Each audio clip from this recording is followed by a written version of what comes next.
Het is vrijdagmiddag. We really appreciate that you have joined our webinar, and I will be introducing to you our representative, the Acting Political and Economic Chief Officer from the U.S. Embassy, Frankie Sturm. He will do the official opening.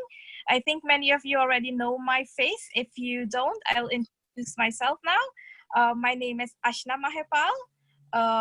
I'm the founder of Foundation Young Help Suriname, and we have initiated this webinar together with Gary and Bala, whom Frankie will be introducing to you.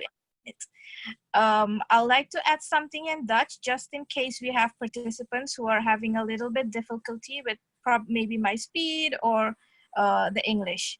Dus als iemand ook vragen heeft of moeite heeft met Engels, bovenin, als je in een mobiel hebt ingelogd, heb je een Q&A section die we kunnen gebruiken om vragen te stellen. Of als je op je mobiel hebt ingelogd, kan dat gewoon zijn met de Q&A section die je aan de onderkant zal zien van de Zoom meeting. Oké, dus de vragen kunnen liever daarin gesteld worden, want dan kunnen we het beter volgen in plaats van in de live chat. So I just explained to everybody where they can ask the questions, and that we prefer to have it in the Q&A. And then I will hand it over now to Frankie Sturm. I appreciate you being here, representing the embassy. Please go ahead. Okay, well, thank you very much, Ashton, for that introduction. Again, my name is Frankie Sturm. I'm the Acting Political and Economic Chief at the U.S. Embassy in Suriname. Unfortunately, I'm only able to join for about 15 minutes today, but it's my pleasure to be able to spend this time with you. On behalf of Ambassador Williams, I first want to thank Ashna for being the driving force behind today's seminar. And thanks also to her colleagues, Bala and Gary, for giving so generously of their time and expertise to help advance Suriname's economy. This type of event is exactly what our exchange programs are all about. Ashna went on 2 programs to the United States, the Humphrey Program and the Young Leaders in the Americas Initiative. And she came back to help build a stronger, more prosperous, more transparent Suriname with skills, values, and ideas she picked up during her time in the United States. And by meeting Ashna, I'm sure Bala and Gary know a lot more about Suriname now than they did before. So our exchanges really are two-way streets. The theme of today's session, the importance of innovation in business, is key to Suriname's economic future and the development of the bilateral economic relationship between our two countries. Now, innovation is in no way just an American concept. It's a human concept. It's something humans have been doing for centuries. But the idea of creative construction is fundamental to the American character. When we tell the story of ourselves, that's something that we think about. So that's why it's exciting to see someone like Ashna as a champion for creative and innovative business development. It is through innovation that Suriname's business leaders and entrepreneurs will find ways to do things more environmentally, more transparently, and more efficiently. As I've gotten to know Suriname's business leaders over the last year, I've seen people working hard and trying new ideas to succeed and expand their businesses. So that's why I know, and I'm sure you'd agree, that Suriname's future is bright, regardless of the challenges it faces today. And with sessions like these, you are all taking steps to guarantee that bright future. And that's why the embassy is so proud to be part of this effort. Now, it's hard to imagine a more opportune topic than innovation during a time of crisis, given everything going on in the world today. On a personal note, I'm from a small town in the United States near Peoria, Illinois. Now, back during World War II, there was this laboratory in Peoria, and it played a very important role in the mass production of penicillin. Now, talk about innovation during a crisis. Few crises have been as big as World War II, and few innovations have been as amazing as penicillin. And it's innovation that has saved countless lives. And now with COVID-19, we face a new challenge. If we want better treatments, we need innovation. If we want a vaccine, we need innovation. If we want to get food and social support to struggling communities, we need innovation. In fact, the only reason we're able to have this conversation is because of innovations like Zoom and other online platforms. So I'm glad we're having this conversation because we need your ideas, we need your energy, we need your initiative, and above all, we need your innovation. So thank you for being here. And now it's time to hand the screen over to today's speakers, who are the real innovators here. Of course, you already know Ashna, the founder of Foundation Young Help Suriname. So it's my pleasure to introduce you to Gary Covert, the founder of Gary Covert Consulting in Arizona, and Bala Subramaniam, the founder of Innovation Minds in Silicon Valley. And with that, I'd like to hand the screen over to Bala. Speaking of innovation, recently I had a conversation with one of my friends who works in Hollywood. And this person is working in the story department or writing department. When we are talking about how good the old movies were and the conversation with all the beer, how everything goes out, right? So he told me that, you know what, Bala, in the olden times, especially when you look at the old movies, there are only two types of stories came in, and also most of them were blockbuster success. And then I was just curious, like, okay, what are those type of movies? I thought that there are so many stories out there, but it's a kind of new thing for me. And he told me that the first kind of story is something like this. Stranger comes to town. How many of you are Clint Eastwood fan here? Anyway, we can't actually see your hand raising. So this is the number one. So what he talked about is most of the stories that's falling into this stranger comes to town is going to be narrated based on the antagonistic perspective or villain perspective. A bad guy comes to the town, and then the villagers are going to be really scratching their head, and how do we overcome this challenge? So all these kind of chaos are going to be happening, right? So that is the first part of the story that he was talking about. And then the second one, man goes on a journey. So I don't know how many of you have seen this Mechanic Girl movie or actually any of those kind of movies. And also the good thing here is these kind of stories are usually narrated from a hero perspective or even actually protagonist perspective. So the point here is if the hero is having a clear mission and he want to go and explore all these new territories, end of the day, he or she is going to be getting the goal, right? So there are two stories. Stranger comes to town. And the second type of story is that man goes on a journey. So when you're trying to compare this with what you're going to talk about today, when it comes to innovation, I would say that there are only two scenarios. One is innovation happens to you. You are a happy company and you guys are so cool, and then life is so awesome and sweet, and all of a sudden there is a disruption coming on your way and then hitting you and knocking you out of debt. So your company is gone. So when innovation happens to you and you're not going to be really innovating yourself, you're not going to be in the business anymore. Whereas on the second side, you happen to innovation. What I mean by that is, if you're going to be the one innovating, you're going to be leading the pack and everybody is going to be following it, right?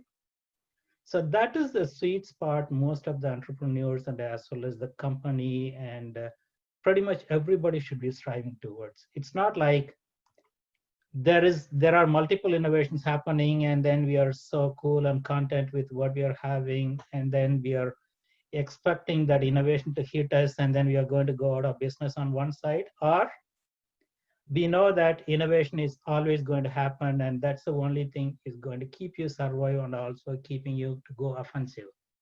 So be ready.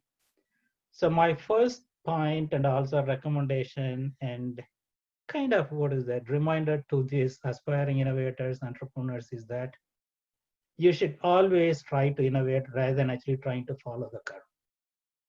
So with that, let me move on to the next subject here. When somebody is talking about innovation, what comes to your mind?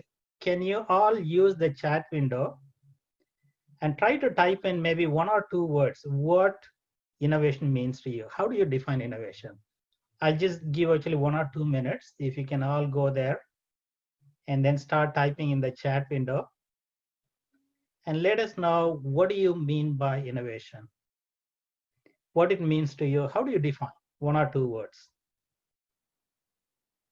Let us see here.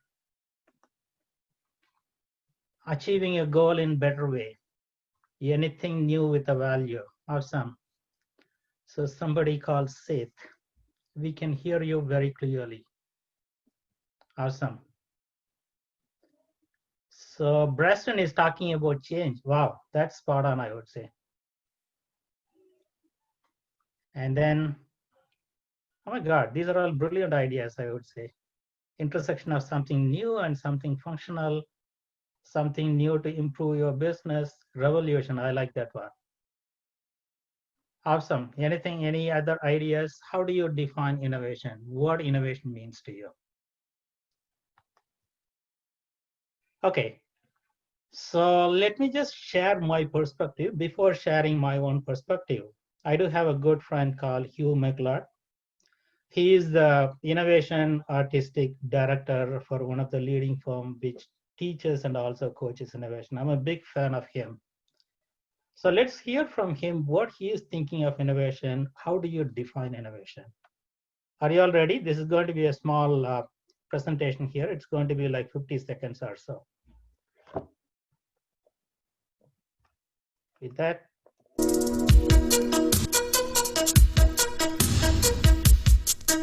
this is my favorite, I would say. Innovation is a mindset.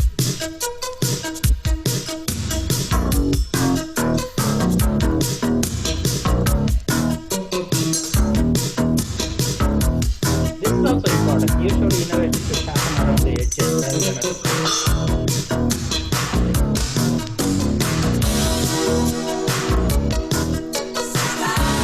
it is affecting energy, speed, right? This is the rule of simplicity, right? Wow, I would say this is my favorite. Totally stupid, but I'm going to do it anyway.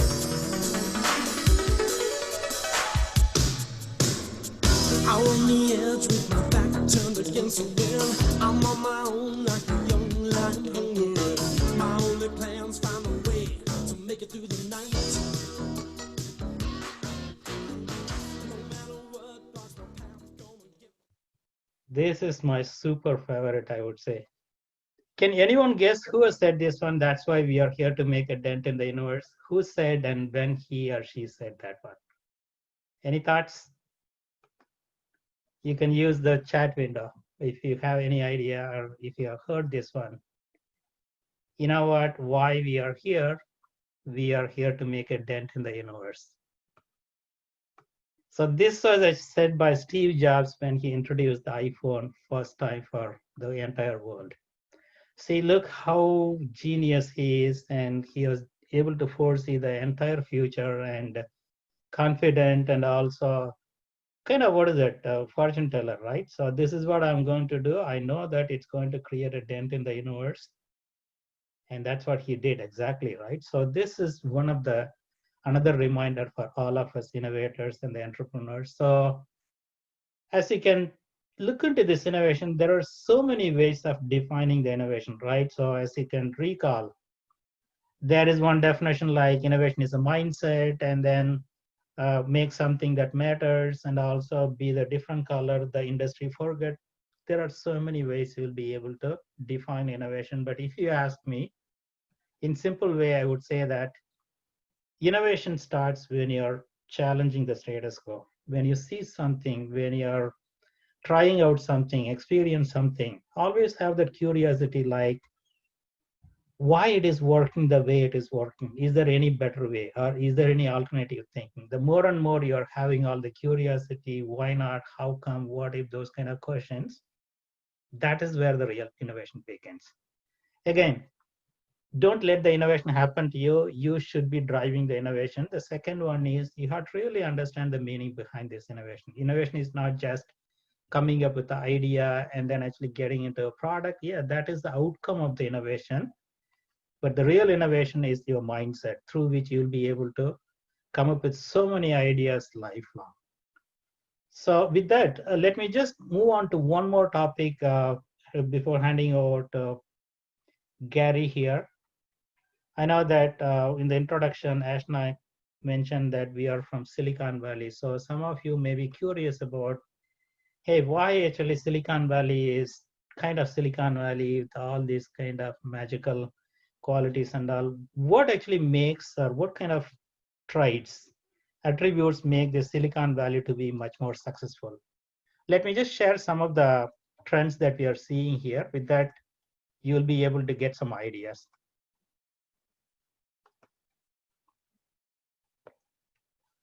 What makes Silicon Valley the Silicon Valley? The first one is professional networks and as well as cultural diversity. Here you can't find anyone on a Saturday or Sunday who are not going to be heading out for the meetup or any kind of conferences or hackathons. So this is one of the, or I would say that integral part of the culture here within our entrepreneurs and as well as professionals.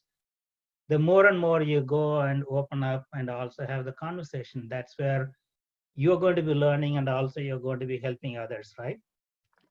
The second one is you don't have to explain top-notch universities. When you just look around ourselves, UC Berkeley, Stanford, UC San Francisco. So pretty much most of the top-notch universities where the talent is really bred, that is all actually kind of blessing for Silicon Valley to be the Silicon Valley. The third thing is high concentration of venture money. So one of my venture fund used to say that there is a saying that you should go and find where you lost your stuff. That is actually one of the proverb, whereas the other thing is you should spend your money where you earned it. So when you just combine both the things, that is what defining the venture capitalist. So they're earning the money out of all these great things they want to invest in back. And sometimes actually people may be losing it here, so they want to go and make it happen, turn it around. So that is the mindset of venture capitalist, and that's what actually really, really helping Silicon Valley to be the Silicon Valley. And then this is also another one great thing. I don't know, Ashna, what is the situation there in Suriname? Especially after California has passed this non-compete clause, I would say that the California really thrived into all this technology innovation and all those things. What I mean by that is, throughout the whole of USA, only California is having a non-compete clause prohibition. So I can just work for Google. If I don't like, or actually I'm more passionate working for Apple, I can right away go there and I'm not bound by any of the non-compete. So the talent is having all the freedom of going and working in any companies they are passionate about, or even actually they can get out and then try to start their own company. So this is the major fuel that's driving the growth within the Silicon Valley. And then the last one is spirit of cooperation. So this is where I would like to just spend 1 minute here for all these aspiring innovators. See, one of the major differentiator that I'm seeing here within the Silicon Valley is that you may have a great idea. When you go and meet your colleagues or somewhere, and if they're asking like, what are you working on, Bala? I'll never ever actually hold on that idea to myself, and I won't have any kind of fear. If I share my idea, somebody is going to steal. No. So here, most of the innovators, readily they will talk about what innovation or what idea they're working on, why they think that idea is really important. See, they talk about what, they talk about why, but the only thing that they will not be sharing is how they want to go and implement this one, because that's the secret sauce, that's a strategy. And then when I just go out of Silicon Valley, this is usually a kind of restriction, I would say. People may actually just hold on their idea to themselves, so unless otherwise you're going to have the conversation and have that kind of bringing in the collective wisdom and seek the feedback and then trying to identify a blind spot, you will not be able to really take your idea too far. So that is what actually my last point here is that, see, in the planet of billion people, each and every one of us may be having an idea, right? So it is not really important that we are having an idea, but how successful are we getting those ideas to the finish line? So what are the alliances you're creating? How you're forming a good team and also getting the funding and all those things. So that really matters. So I encourage each and every one of you to go and share your ideas without telling all these nitty-gritties, that secret sauce. Try to form the relationship and also alliance and get those ideas to the finish line. So with that, let me quickly wrap. Make sure that don't let the innovation happen to you. You should be the champion, really actually driving the innovation. The second thing is innovation is a mindset. And then the third thing is it is not just the idea matters, but how successful you are executing the idea to the finish line. So if you're able to follow these 3 mantra, definitely the success is going to be yours pretty soon. And then is the continuum. I would like to hand it over to my good friend Gary here, who is going to be talking about the leadership traits, how actually a true leader is going to be conquering this innovation. So with that, Bala mentioned something very interesting about Silicon Valley, about the non-compete clause. And he mentioned the Suriname situation. And I thought somebody make a note sharing that we can use more of that cooperative spirit in Suriname. And I tend to agree with that person, because we can actually learn from that aspect of Silicon Valley of sharing our ideas. As how Bala said, they share the what and the why. They keep the how for themselves. I think we even stop at the what we want to do and why, and we keep our ideas to ourselves and probably miss out in forming alliances that could lead to actual changes. So I liked the part about that. And I think if people have questions on that, we can do it now or later on. I'll give a second here. Zijn er vragen, mensen? Dan kan je het gelijk stellen of het kan ook aan het einde. Ik let even op de chat, maar ook op de Q&A. Here we go. All right, we're going to try something new in the spirit of collaboration. So here you see my screen. It's a bit of a jumble. What I'm going to do is I'm going to invite you to a collaboration workspace. This is a collaboration workspace. We're going to use a simple tool, and we're going to use it in a very simple way because it's new to everybody, and we're not going to take a lot of time to learn it, but we're just going to learn it kind of in an interactive way. This thing is called Mural. And what I'm going to do is I'm going to give each of you a visitor link. I'm going to share this in the chat window here in a second. Get over here. Chat. I get to the chat window.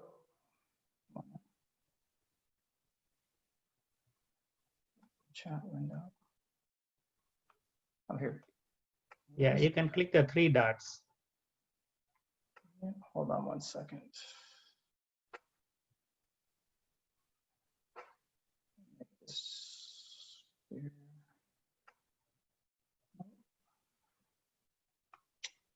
Trouble getting to the chat window.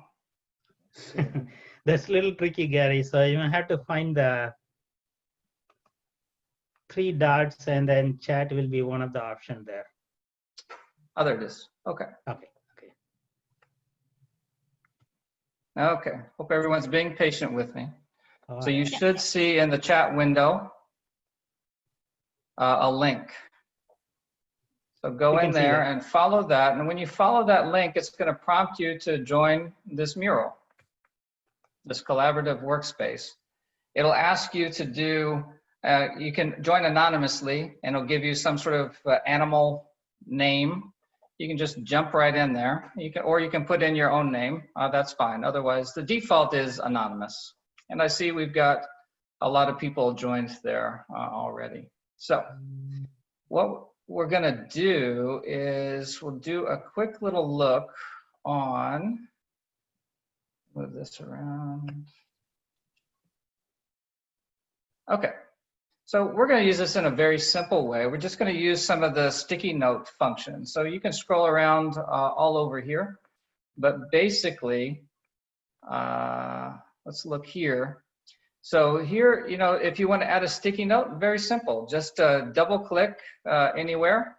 You can add a sticky note, and it kind of looks like that.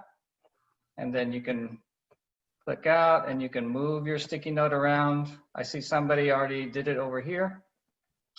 And then you can, when you click on it, you can see this little kind of button pop up, and you can change the color.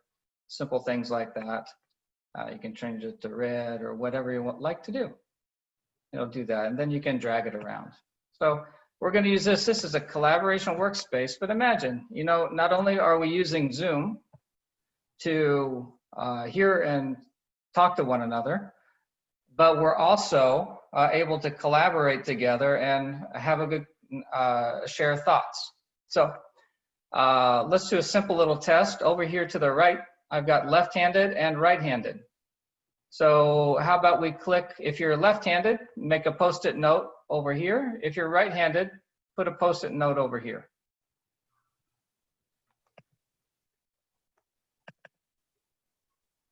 I'm right-handed, so I'm putting one right there. And you can resize your post-it note too.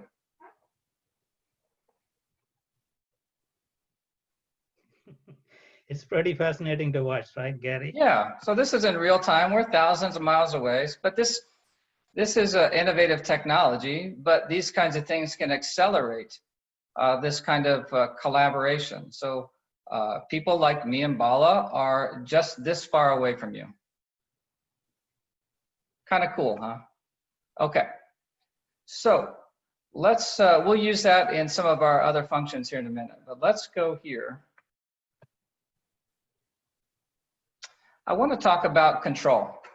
So the reason I talk about control is because this really relates to what Bala was talking about earlier. And either innovation can happen to you or you can happen to innovation. And it talks about this, speaks to this idea of internal control and external control. So this chart here was adapted from a book, Life Storming by Alan Weiss and Marshall Goldsmith. And here you're talking about, they talked about people can have this idea about external control, things that happen to you, you know, the environment and the economy, things like that. And some people believe that external control is very high, and some people may believe it's very low.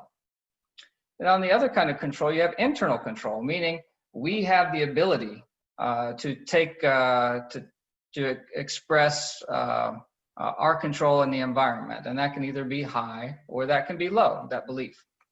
So ideally, we want to be up here in this healthy control. So we have this belief that high external control as well as high... Gary, just a quick observation. In my mural, I'm not able to follow your chat.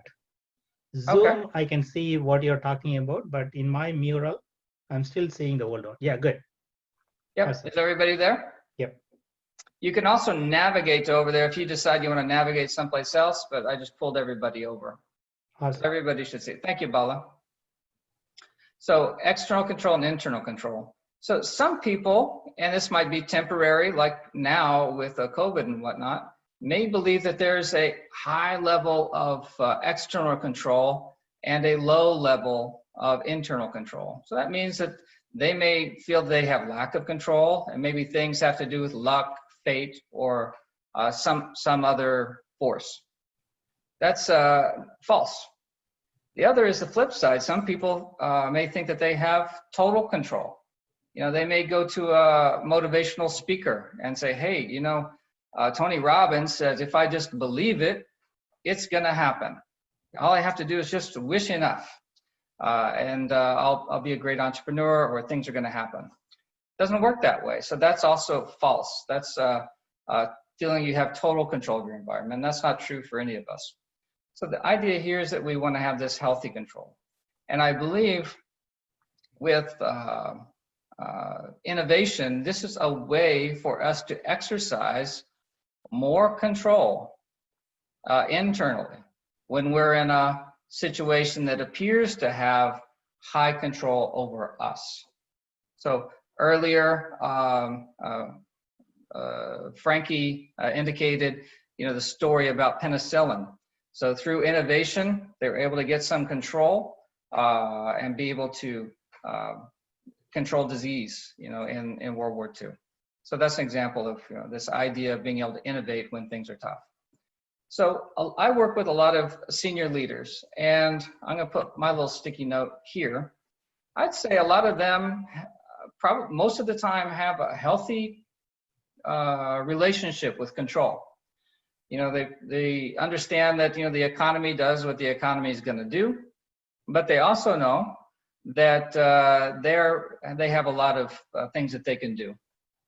So what I've observed is maybe some people starting to feel like this, maybe not like totally out of control, way over here, but maybe a little bit over here, maybe less control than they had before.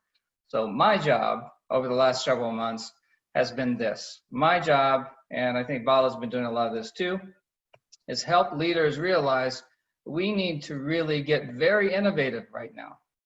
Not just cut costs, not just cut staff, not just wait it out, but take more control, and we can do that through innovation. Okay, so let's talk about, make sure everyone can follow everyone with me. I want to look at some of the foundations of innovation leadership.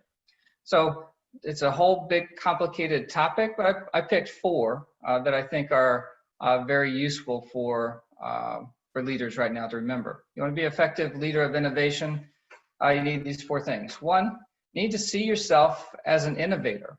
So you need to put this idea away that, oh, I can't innovate if I'm not an engineer.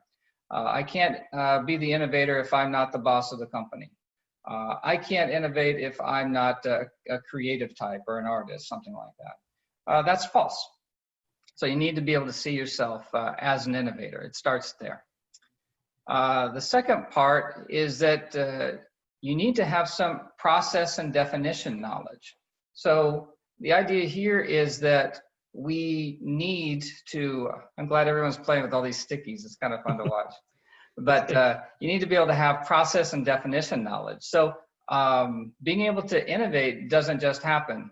You can start with the intention, but innovation is a learnable skill. And there's specific processes that you can do and definitions that you can use. So sometimes it's good to, like Bala was helping you think through, is the definition of leadership and definition of innovation. And you know, sometimes even this concept can get a little fuzzy. So sometimes it's good to be concrete about what are we trying to do. So for example, innovation is about raising the bar, making things better than they used to be, not simply fixing something. Fixing something, let's say a company had a safety incident, somebody got hurt, you know, and they launch an investigation, say, why did this person in this factory get hurt? And then they do a corrective action.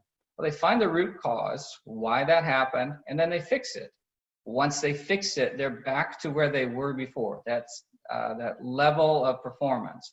Innovation is going to some new level. We haven't done that before.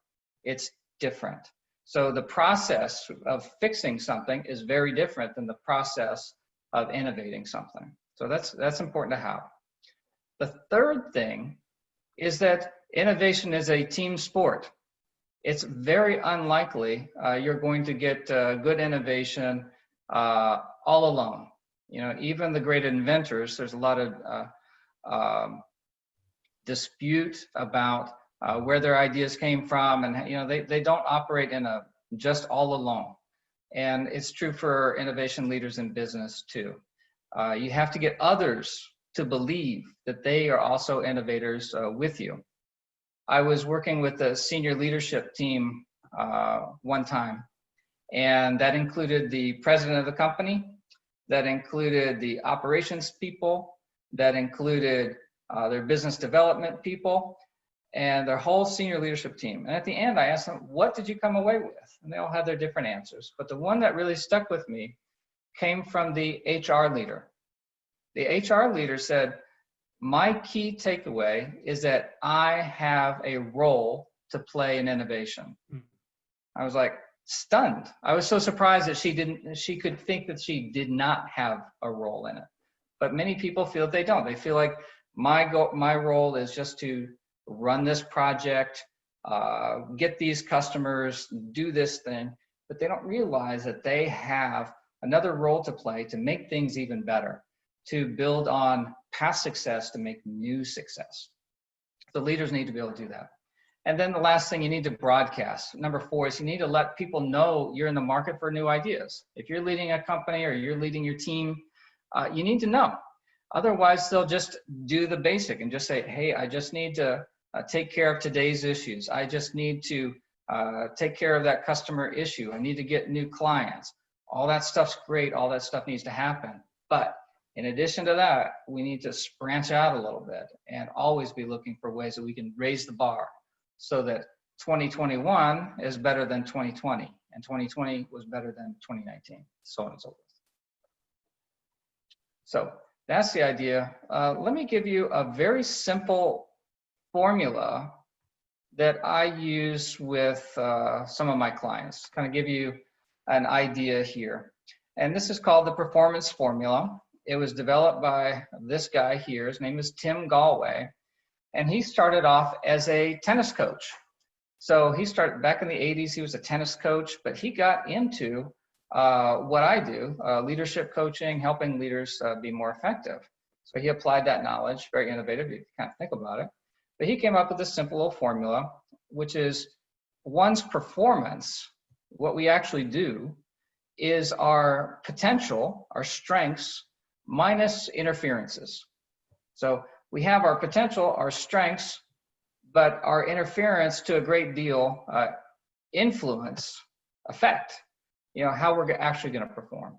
So this is the idea. So what I want to take you through is a couple interferences.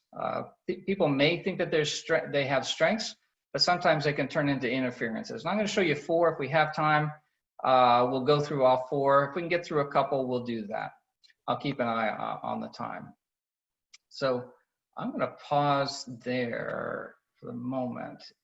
Do we have, Bala, can you check? Do we have any questions or comments at the moment? Yeah, I'm doing it now. Yeah, thank you. We don't have Okay. QA. Yeah. We move on. So paradox. So let's talk about paradox. So paradox is this idea that two things can appear to be opposite, but in fact they're complementary.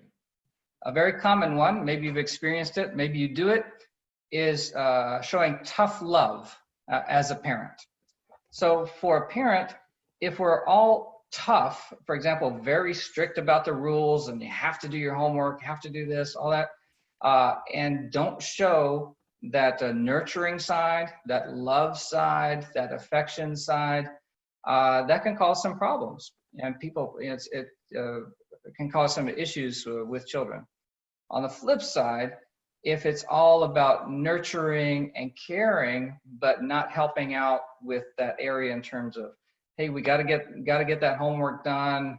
We have to show up and do our practice, for sports or something, and just nurturing, then, or doing things when they're hard and we don't want to, then children can be spoiled and have other issues. So the ideal, most people I think would agree that some balance between the two, you can call it tough love, is good for parenting. So that's one we see a lot in a common example.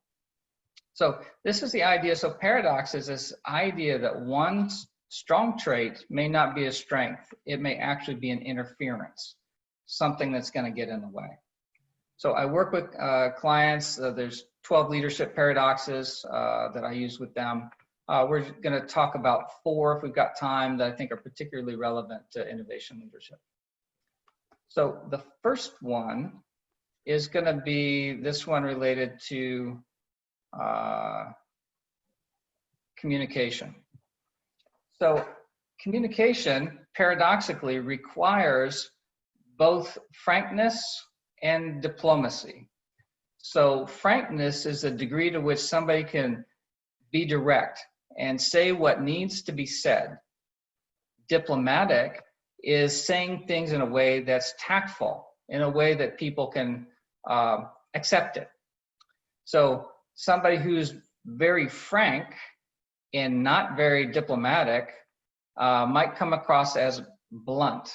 For example, they might say, sales for this quarter were terrible.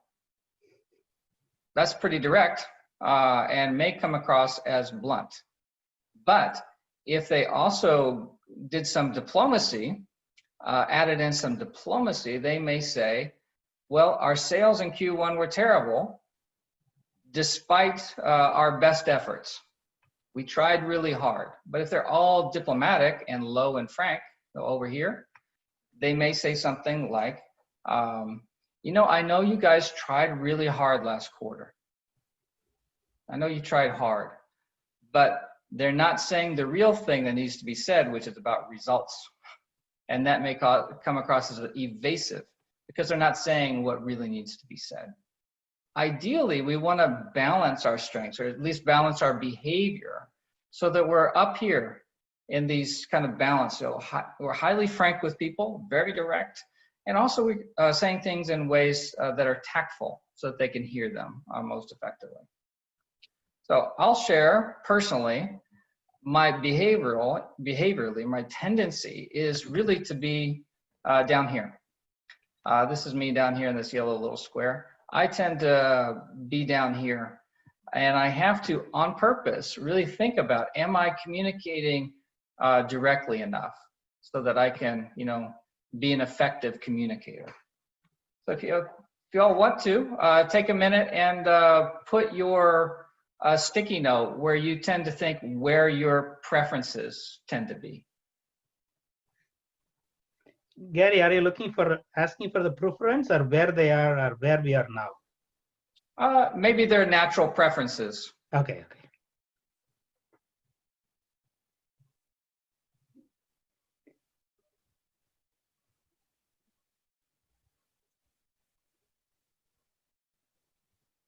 Okay.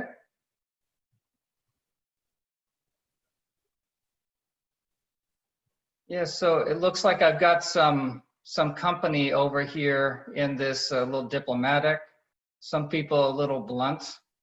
Doesn't mean that this is the way we are all the time, but we may have our own preferences. So if you want to be a more effective communicator, then I would say, think about where your natural preferences are, and not just do the opposite, but value the opposite. So people that are very frank say, well, when people work with me, you know, they just know what they get. I'm just frank, and you know, that what you see is what you get. Well, that's great, but they're devaluing the value of being diplomatic, and they're impacting or interfering with their effectiveness. So you want to be a good leader of innovation. Hard to say that you can avoid communication. It needs to be a good balance. You need to be strong in this area.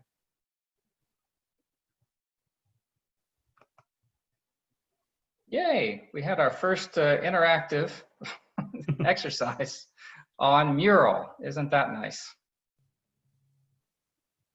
Okay. We'll do one more.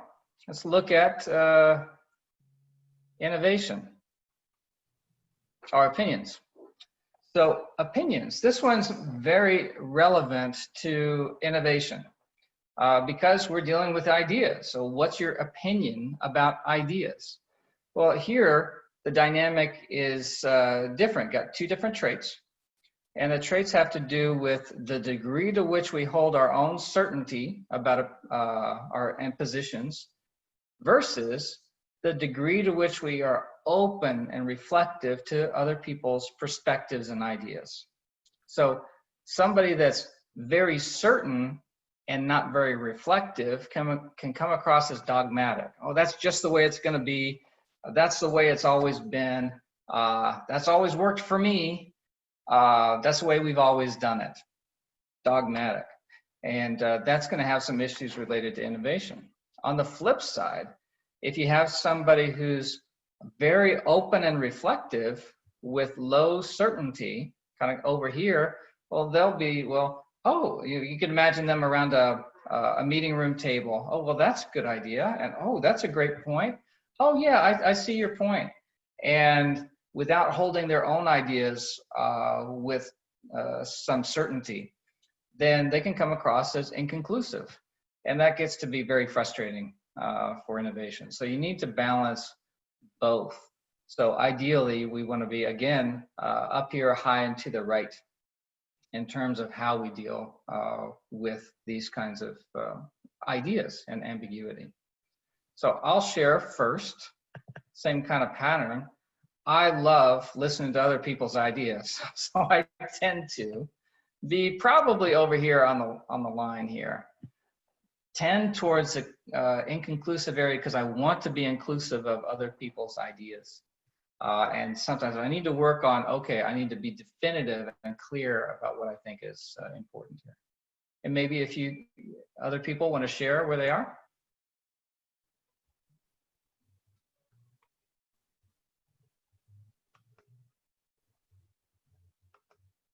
Interesting. And you can see, you know, if we were a team, let's say, you know, if we just stopped right there and we were a team, you know, if you have somebody who's high in certainty, you know, very certain about their opinions, and you have some other key people over here in this very open and reflective, how as a team dynamic, this can cause some issues as well. So yay, look at us. We're looking at new ways to share information here. Okay.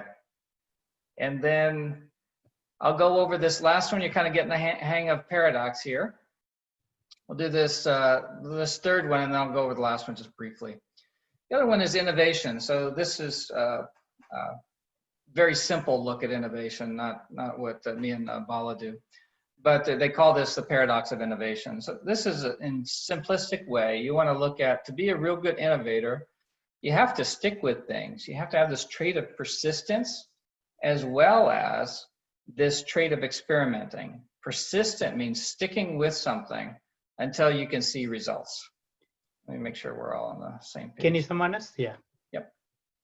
So this is the idea. So we need to be persistent till we see results, but we also need to be experimenting, willing to try new things.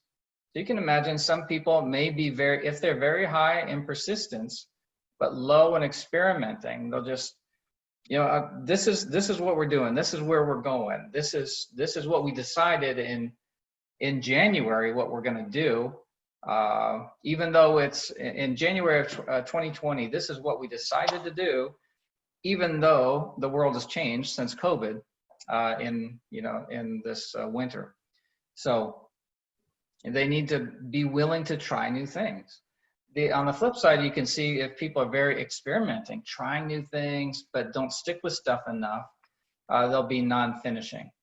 So I'll share personally, I love new things. Goes with my open and reflective nature.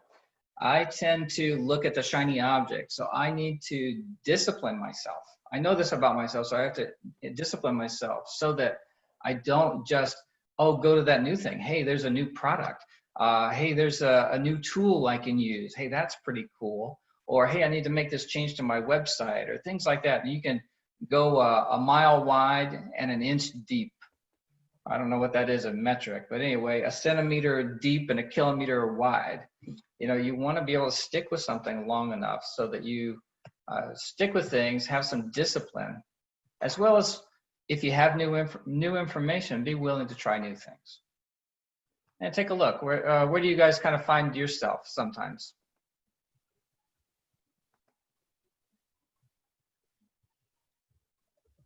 Good. It looks like we have a lot of very disciplined innovators. That's going to be a great strength.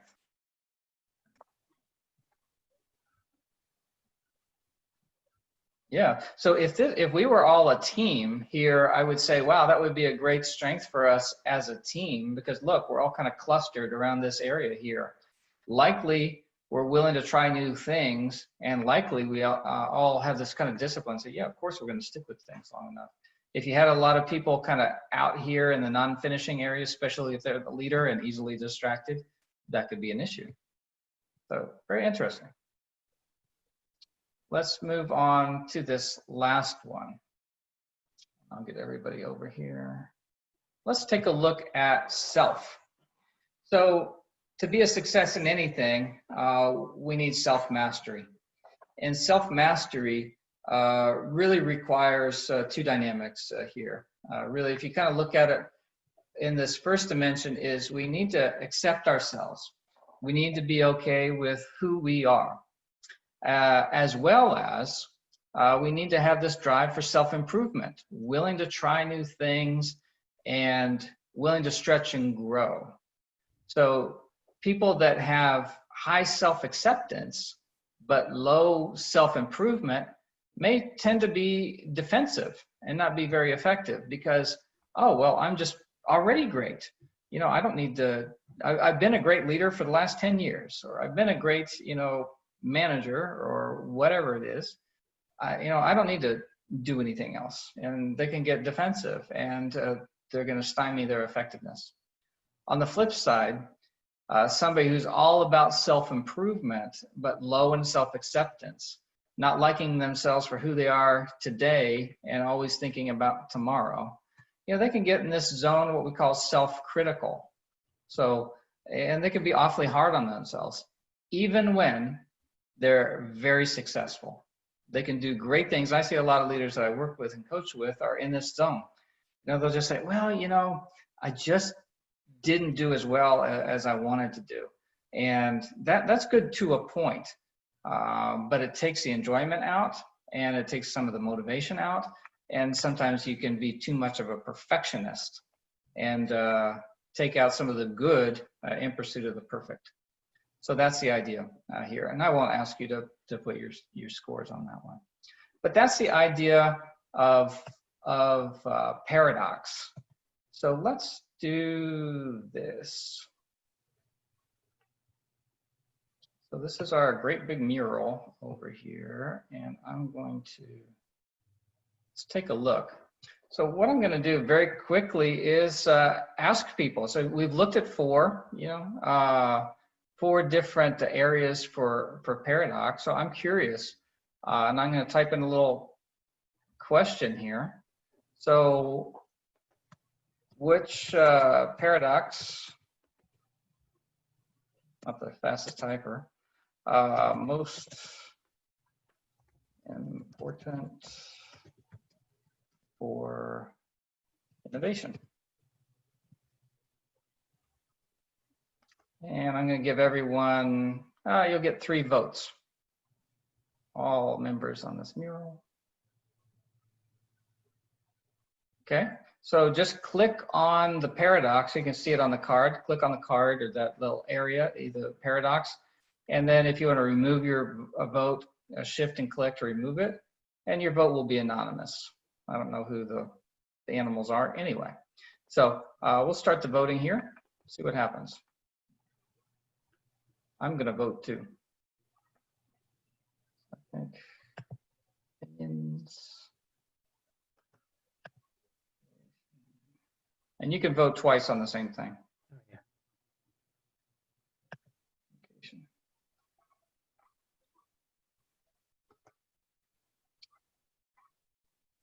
Give me another couple minutes for those that are interested, then we'll just take a look, see what happened.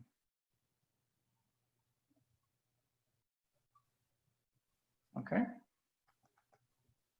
People are voting. Well, you got a couple more votes left. You got more than one vote. I love the names that they have for this collaboration tool. They've got visiting lobster, visiting rhino, all these animals, pigs, seahorses, elephants. Pretty fun. Okay, well, just in the interest of time, I'll give you 10 more seconds. 10, 9, 8, 7, 6, 5, 4, 3, 2, 1. Okay, see what happened. Yeah. Let's see what we got. So we got 8 votes for, that looks like self, and 7 votes for Communication. So self got the most votes. Wow. With communication and opinions and innovation. Oh, and somebody even voted on, got some votes on the other cards, which is that balance. Oh, that's interesting. Interesting. Well, I think that that's a really important area too. Self and just how we think about ourselves, that's foundational to so many things. So that's the idea here. So let me do one last thing just as kind of an explainer. Thank you, everyone. Thanks for playing.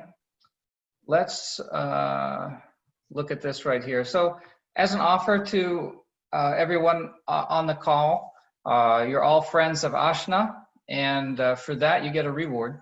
And the reward is this, that I will send you a link after this based on your email. I'll send you a link so that you may take an assessment of your greatest strengths. This assessment's online. It'll only take you about 20 minutes to do, and it will give you 175 traits, or it measures 175 traits. You can do it in multiple languages, Dutch if you like, English if you like, Chinese if you know it. And this is just for this group organized by Ashna. So you get that little report, take that, takes you 20 minutes, you get a nice little report that will help you with your greatest strengths. So that was Mural. Thanks everyone for playing. That was kind of fun. I enjoyed that. Yeah, sure, you bet. Yay, and thanks for participating, everyone. But what I want you to see is don't let distance, don't let barriers, these things are erasing. And we can innovate even more than and collaborate even more than what we think that we could in the past. Okay, so with that, Bala, I'm passing it back to you. Thank you, Gary. That was wonderful. So I'm going to be taking your free test, free assessment. That offer is for panelists as well, right? Or only for Ashna's friends?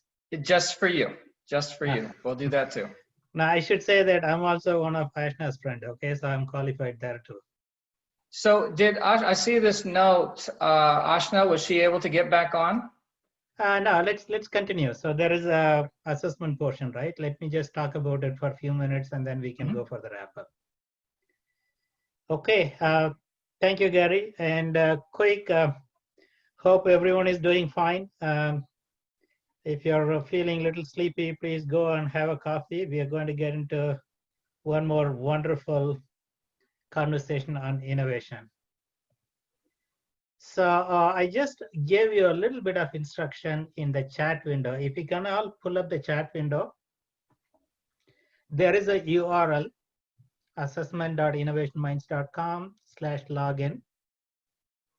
If you click on that,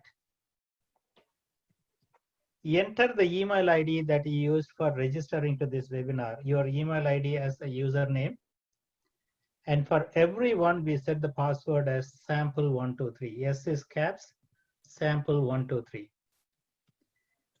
So if possible, we want each and every one of you to follow us in this assessment, or otherwise you can also watch in the Zoom.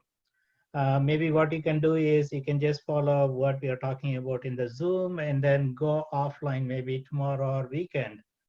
You can use your credentials and then try to go log in there and do the assessment in terms of the innovation. So this is going to be a little bit different perspective.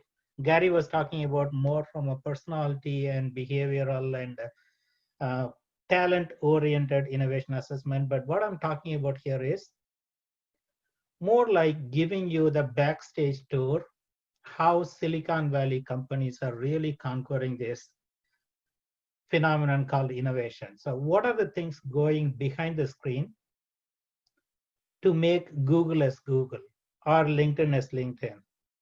Or you can just name all these big companies that you're talking about. And also just a small scoop for you all. Before starting this Innovation Minds company, I was the Chief Innovation Officer for eBay and PayPal. And I was also working as the head of HR innovation for LinkedIn.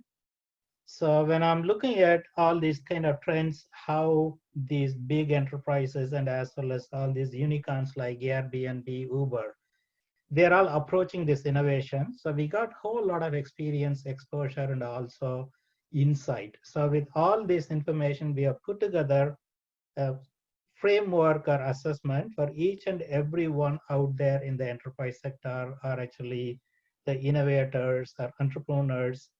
They may be able to go and do a little bit of assessment, and then they can also play game with big boys like Amazon and others. So that is what we are going to talk about now. So this assessment is more like a backstage tour of what are the things going on within this enterprise innovation. So what you should keep in mind, where you should put focus so that you'll be able to have the balanced progression in terms of your innovation journey. So with that, let me go and share my screen. So Gary, can you just give me the control back?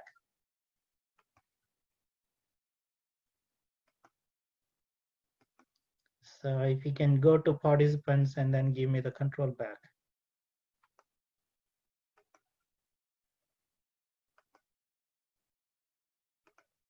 Okay, I think I'm going to be having it here.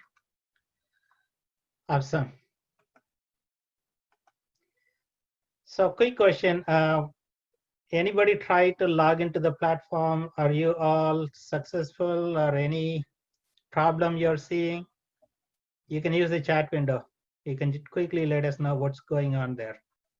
So use your email ID and then the default password for each and every one of the participants would be sample123.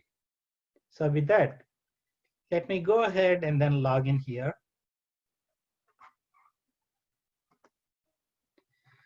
Okay, so I'm going to be taking just a few minutes, maybe like 10 minutes to walk you through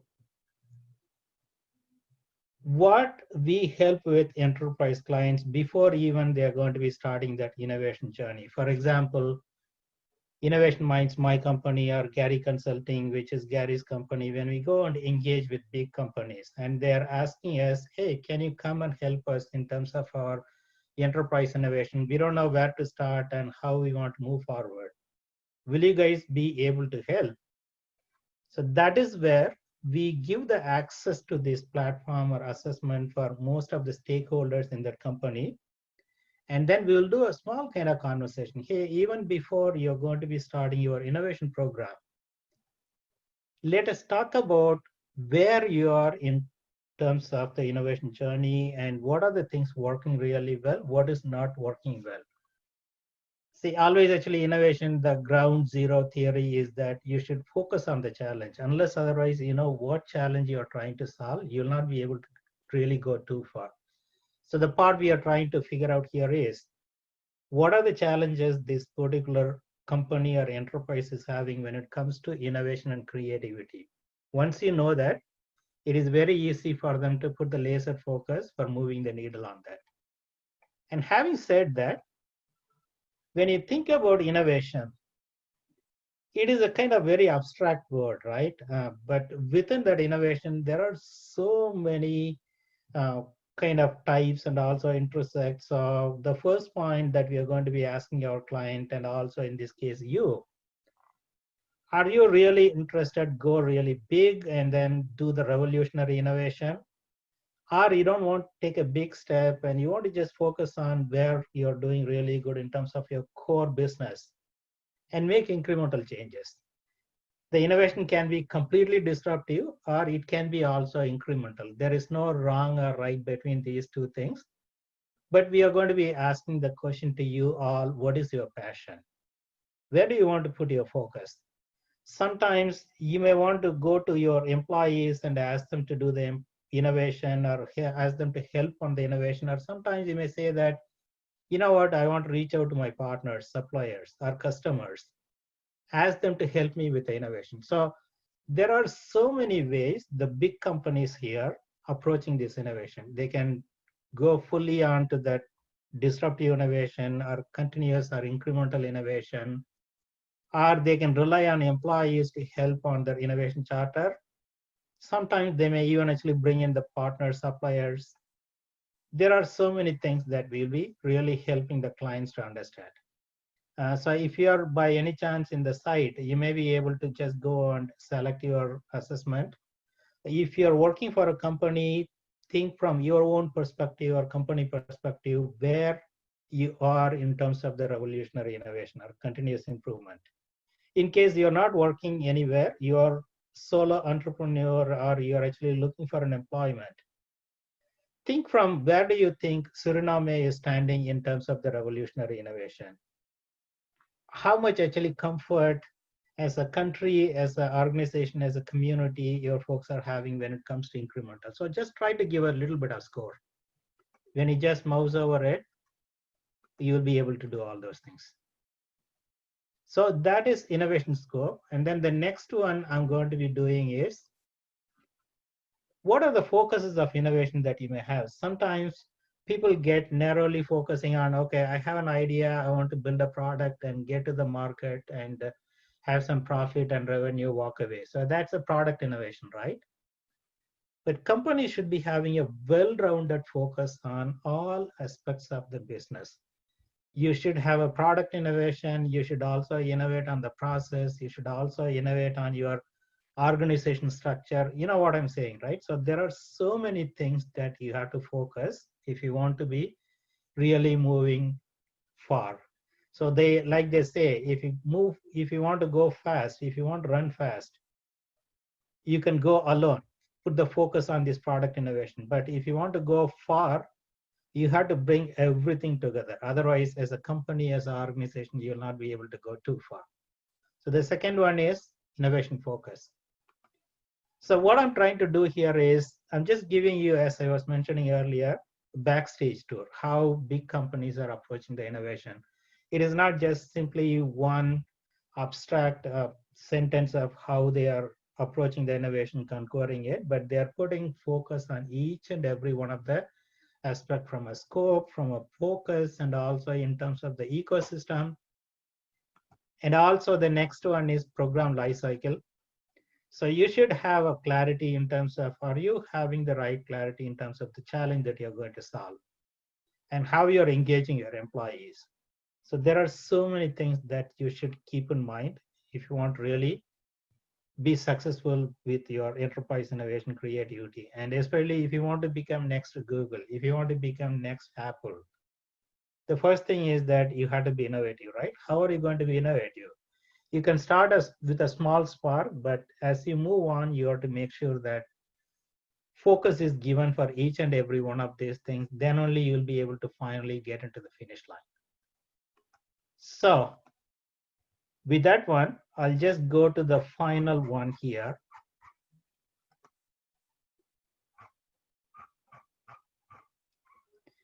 Awesome. So if you just took like few minutes, this is what our clients are going to be getting as a result.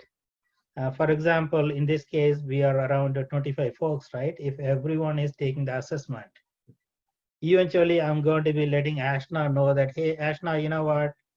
I'm hearing from your Suriname community that there is an opportunity in terms of the portfolio management, whereas in terms of process, as well as for evaluating and prioritizing the idea, and also as you move on, looks like Suriname is really good in terms of innovating on the product. But when it comes to this organizational structure, you have a whole lot of opportunity. So the whole point of doing this one is to really understand what it means to be comprehensively innovating for an organization. What are the things that you should focus? That's the first one. It's an education and also coaching opportunity. The second and the most important thing is where you're doing really well as an organization, as a company, or even actually you could be a solo entrepreneur or kind of individual employee working on your own company. So you should really know where you're in terms of your innovation journey, your opportunities, and where you're doing really well. So once you have that kind of self-awareness, that is where you'll be able to put laser focus for addressing all the challenges, the constraints, and as well as kind of issues that's withholding you from your progress. And then you can just turn those opportunities into the strength, and then you may be a winner. So that is the assessment. I would like to quickly talk about it. Let me just pause here. Again, this is going to be a little bit of overwhelming, I would say, because all along we have been hearing that innovation means it's a product innovation, right? Or it could be process innovation. But now when you talk about all those things, it's going to be a little bit overwhelming. But my recommendation to you all is find some time and go to a corner and then try to understand how all these successful, innovative companies are approaching this interesting phenomenon called innovation and how they're able to conquer it. And the bottom line here is you need to have a comprehensive approach of innovating on all fronts. Otherwise, there is going to be some bright spots here, but overall, when you look at the company growth or company progression, company innovation, you will not be able to go too far. So I think that is what we would like to do here. Maybe I'll just pause here and then check with the team. Were you able to access the assessment? You don't have to take the test right away, but you may be able to go offline and then try to do it as well. Anybody is having any issues in terms of accessing the platform? You can raise your hand if you're not able to log in. Awesome.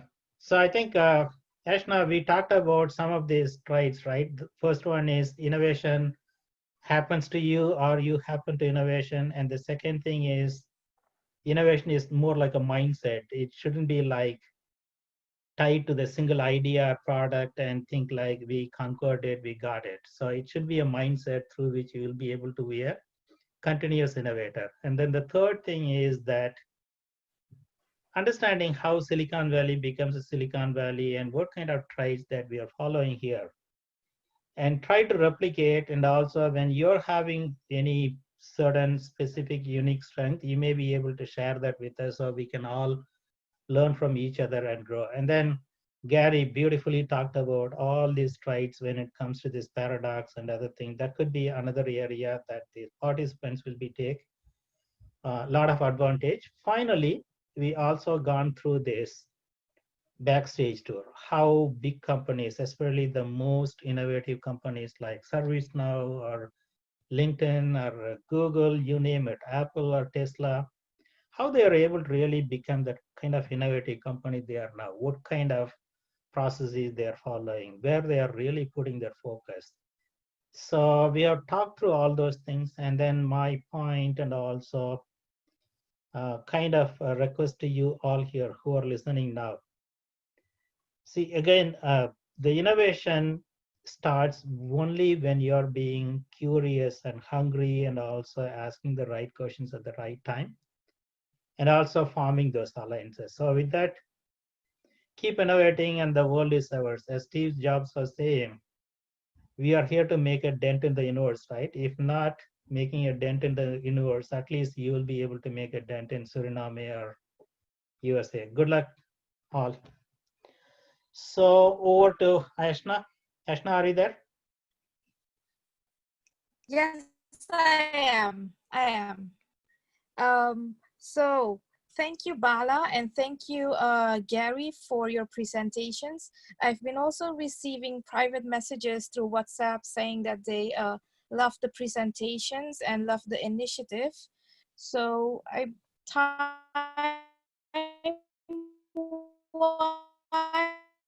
we're actually still 12 weeks.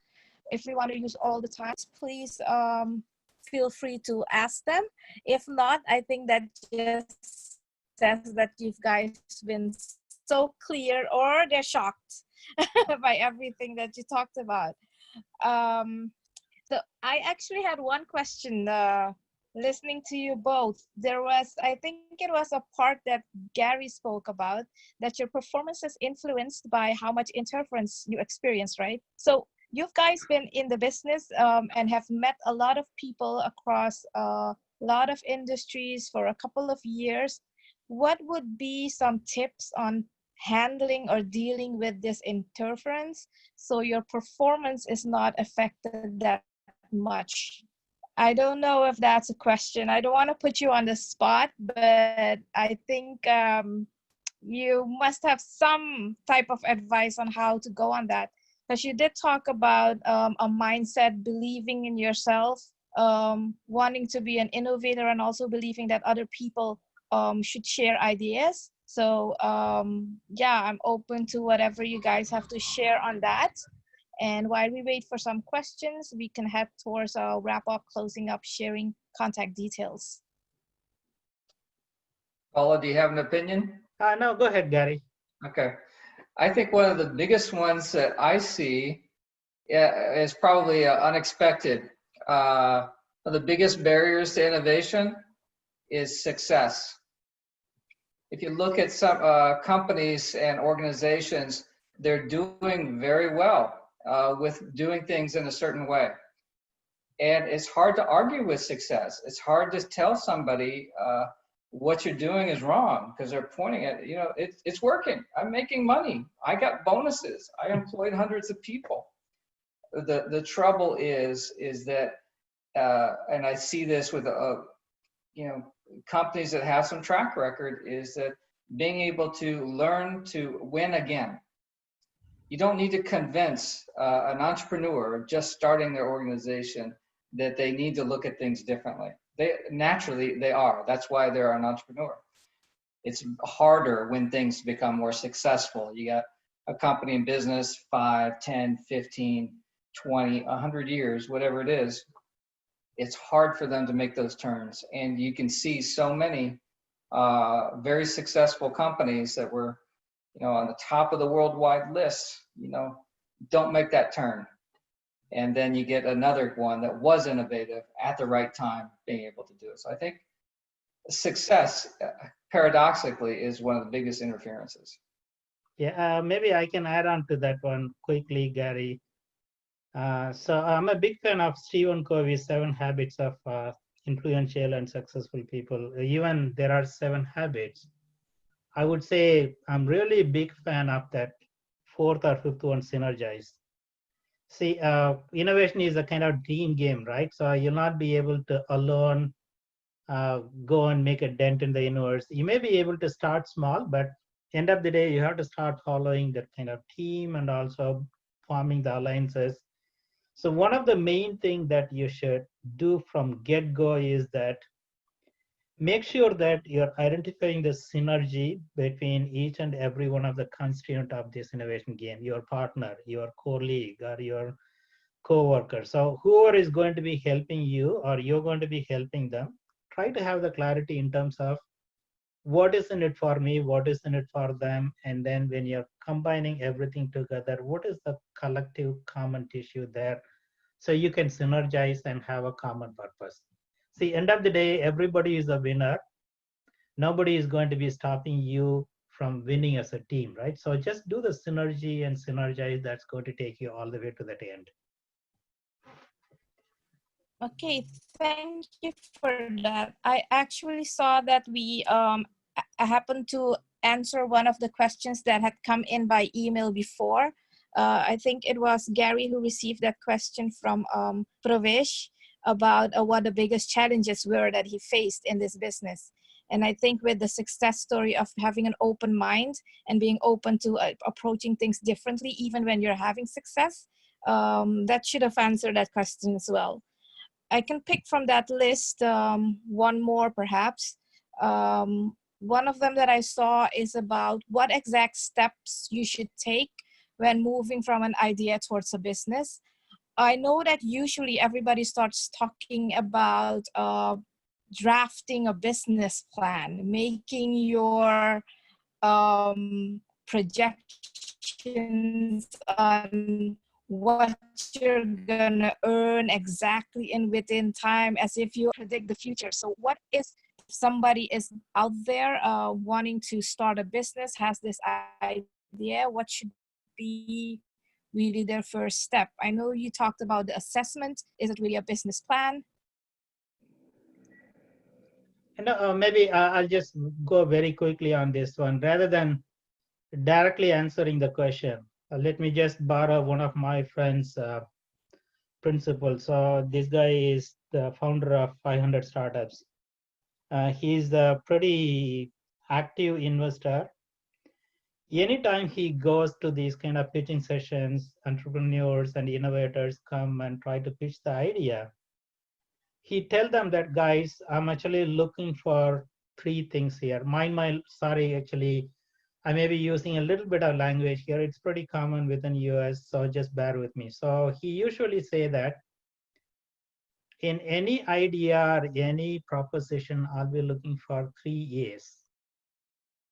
The first one is kick-ass idea. The second one is smart-ass team. And then the last one is biggest market. So when you just look into that, kick-ass idea, the idea has to be really, really cool and relevant, and it should be able to bring in everything, right? Okay, so you got an idea now. Unless otherwise you have the right team and right alliance, right support, right mentorship, the smartass team, you'll not be able to really go too far.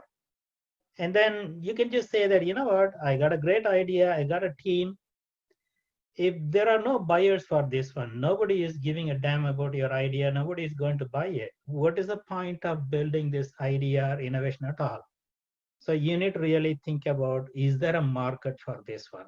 So he will just talk about kick-ass idea, smart-ass team, and also big-ass market. So if you're able to think from these perspectives and then check it, okay, I did this, I did this, I did that, boom. So you got a kind of winning formula here. So I just want to quickly sum it up, so it's going to be really resonating with you when you use these kind of acronyms. Gary, do you want to add anything there? No, I think that was a good answer for a very complicated question.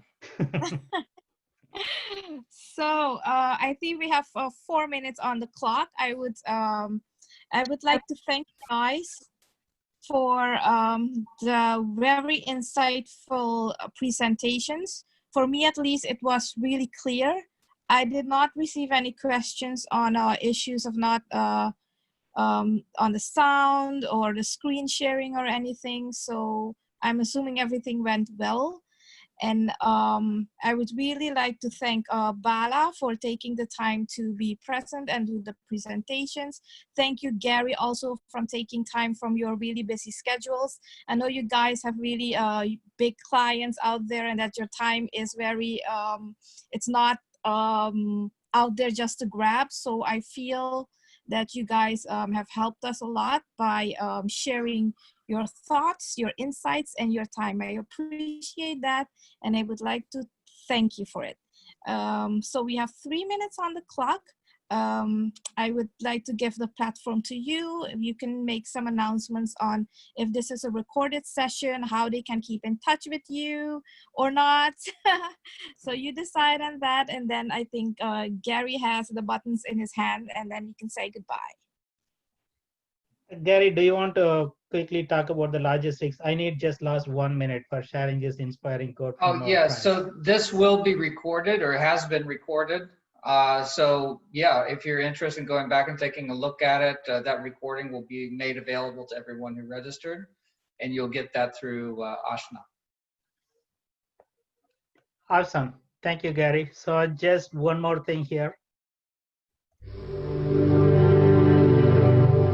Here's to the crazy ones, the misfits, the rebels, the troublemakers, the round pegs in the square holes, the ones who see things differently. They're not fond of rules, and they have no respect for the status quo. You can quote them, disagree with them, glorify or vilify them, but the only thing you can't do is ignore them. Because they change things. They push the human race forward. And while some may see them as the crazy ones, we see genius. Because the people who are crazy enough to think they can change the world are the ones who do.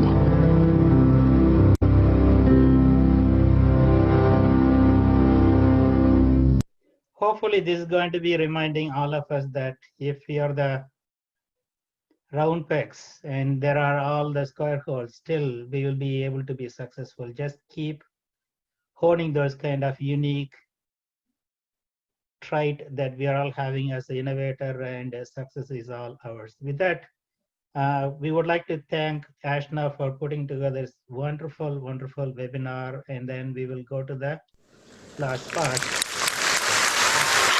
Thank you all.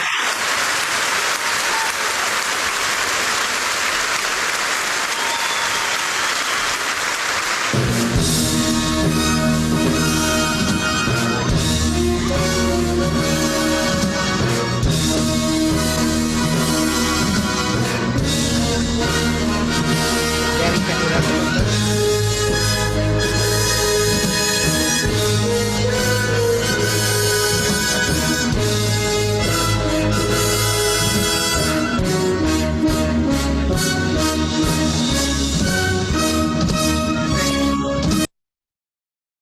So I think Bala, at this point, you've got the